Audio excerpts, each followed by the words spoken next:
बच्चों को कहाँ सुरक्षित रखूंगी? कोई मजबूत घर मिल ही नहीं रहा। बारिश का मौसम भी आने वाला है। रानो की दोस्त बिंदिया चिड़िया उसके पास आती है। क्या हुआ रानो, आप इतनी परेशान क्यों हैं? बिंदिया, मुझे अपने आने वाले बच्चों की चिंता है। मुझे एक सुरक्षित घर चाहिए। मैंने बड़े बुजुर्गों से एक जादुई पपीते के पेड़ के बारे में सुना है। कहते हैं कि वह पेड़ सच्चे दिल की मुराद पूरी करता है और पपीतों का एक मजबूत घर बना देता है। सच में? मुझे वहाँ जाना होगा। रानो उस जादुई पेड़ को ढूंढ लेती है। पेड़ बहुत विशाल और शांत है। रानो हिम्मत करके पेड़ से बात करती है। हे जादुई पेड़, क्या आप मेरी मदद करेंगे? मुझे अपने बच्चों के लिए एक घर चाहिए।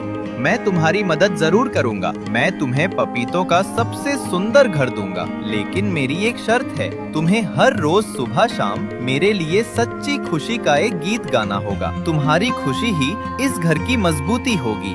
मैं वादा करती हूँ, मैं हमेशा खुश रहूंगी और आपके लिए गाऊंगी। रानो के गीत गाते ही पेड़ पर सुनहरे पके हुए पपीते उगते हैं और आपस में जुड़सल घर बन जाता है। रानो खुशी खुशी उसमें अपने अंडे देती है। जंगल के बाकी पक्षी जैसे तोता परिवार, बंटी कबूतर परिवार और बिंदिया चिड़िया का परिवार उसे बधाई देने आते हैं, लेकिन कालू कौवा का परिवार दूर से जलता है। वाह रानो, आपका घर तो बहुत खूबसूरत है। खुशी का गीत? देखता हूँ ये खुशी कब तक टिकती है। कुछ दिन बीत जाते हैं। रानो हर रोज खुशी के गीत गाती है और उसका घर और भी चमकदार होता जाता है। ऊपर आसमान में एक घमंडी और दुष्ट बादल ये सब देख रहा था। उसे रानो की खुशी से नफरत हो जाती है। इतनी खुशी, एक मामूली चिड़िया की इतनी हिम्मत। मैं इसकी खुशी को अपने तूफान में बहा दूंगा। इसे पता चलेगा कि सबसे ताकतवर कौन है। कालू कौवा रानो के घर के पास आता है और उसे ताना मारता है। रानो, सुना है आपका घर आपकी खुशी पर टिका है। अगर किसी दिन आप दुखी हो गयी तब क्या होगा? रानो, सुना है आपका घर आपकी खुशी पर टिका है। अगर किसी दिन आप दुखी हो गयी तब क्या होगा? ऐसा कुछ नहीं होगा, मैं हमेशा खुश रहूंगी। लेकिन कालू की बात रानो के दिल में एक छोटा सा डर पैदा कर देती है। उस शाम जब वो गाती है तो उसके गीत में हल्की सी चिंता होती है। पपीते के घर की एक दीवार थोड़ी सी नरम पड़ जाती है। दुष्ट बादल रानो के मन का डर महसूस कर लेता है और काला होने लगता है। आसमान में अंधेरा छा जाता है। तेज हवाएं चलने लगती हैं। सभी पक्षी अपने अपने घरों में छिप जाते हैं। अंदर आ जाओ सब, जल्दी करो। ये कोई आम मौसम नहीं है। हवाओं का रुख अच्छा नहीं है। मुझे बहुत घबराहट हो रही है। ऐसा अंधेरा तो मैंने कभी दिन में नहीं देखा। लगता है जंगल पर कोई बड़ी मुसीबत आने वाली है। देखा, मैंने कहा था ना, खुशी के गीत ज्यादा दिन नहीं चलते। ये प्रकृति का नियम है। तूफान आता है और कमजोरों को बहा ले जाता है। लेकिन उस बेचारी रानो का क्या होगा? उसका घर तो फलों का है। ये उसे सोचना चाहिए था। जादुई चीजों पर भरोसा करने का यही अंजाम होता है। हम अपने मजबूत टहनियों वाले घोंसले में सुरक्षित हैं। उसे भी अक्ल से काम लेना चाहिए था।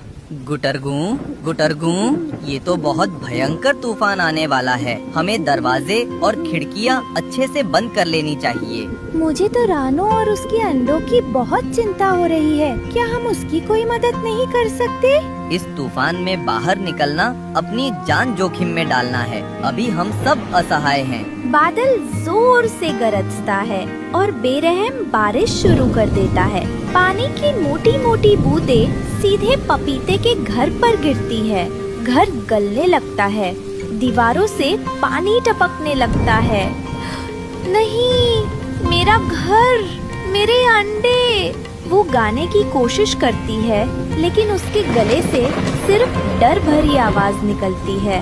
मैं खुश हूँ, मैं बहुत खुश हूँ, वो रोते हुए गाती है। उसका झूठा गीत घर को और तेजी से कमजोर बना देता है। घर की छत लगभग गल चुकी थी। ठंडा पानी सीधे अंडों पर गिरने लगता है। रानो को लगता है कि अब सब खत्म हो जाएगा, वो अपने बच्चों को नहीं बचा पाएगी। नहीं, प्लीज रुक जाओ। कहाँ गया तुम्हारा खुशी का गीत? अब गाओ। बाकी पक्षी दूर से ये सब देखकर असहाय महसूस करते हैं। वे रानो की मदद करना चाहते हैं, पर तूफान बहुत तेज था। मेरे बच्चों, मत डरना, माँ तुम्हारे पास है।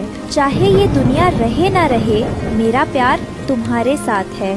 जैसे ही रानो के दिल का सच्चा दर्द और प्यार उस गीत में ढलता है, एक चमत्कार होता है। जादुई पेड़ तेजी से चमकने लगता है और उसके घर को हरे बांस के घर में बदल जाता है। रानो, मुझे तुम्हारी झूठी खुशी नहीं चाहिए थी, मुझे तुम्हारे दिल की सच्चाई चाहिए थी। चाहे वो खुशी हो या दर्द, सच्चा भाव ही असली ताकत है। दुष्ट बादल यह देखकर हैरान रह जाता है। रानो की सच्चाई की ताकत के आगे उसका घमंड चूर चूर हो जाता है और वह फटकर बिखर जाता है।